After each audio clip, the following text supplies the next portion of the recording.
Ever wondered what goes down in color blindness? Well, obviously you're blind to colors, right?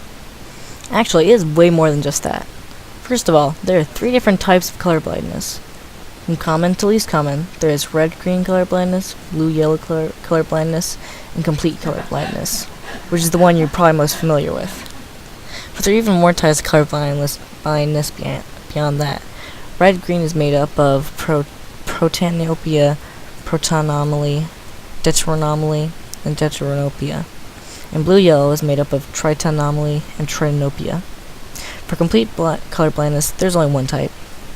Anyways, color blindness at its basic form is a genetic disorder that can alter the eye's vision of colors, making some colors look like other colors, or just completely not be there. There are a couple ways to get color blindness.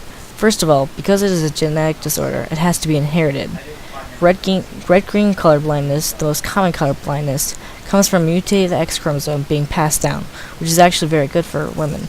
That is because girls have 2 X chromosomes, and the second one can pick up the slack for the mutated one. But in men, they're more likely to get the red-green color blindness.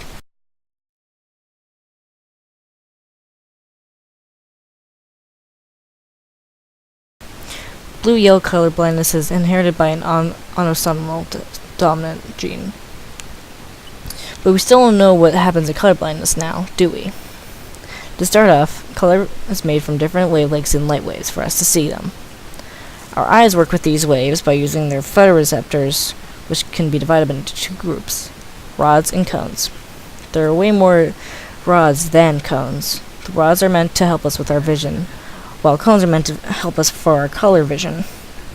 Cones can receive one of 3 different colors, red, green, or blue, which is what causes us to see these different colors. Those are only human eyes, by the way. Other creatures have more and less photopigments than us. Other than the gender differences of the X and Y chromosomes, all the color blindness combined makes up about 4.5% of the population. While there aren't really any good ways to quote-unquote treat it, people with red-green can sometimes use special glasses which can allow them to perceive colors better. There are a few tests that can be done to see if you have color blindness. Firstly, there are bubble tests, like this one right here. If you can't see the certain numbers or letters, you could be colorblind.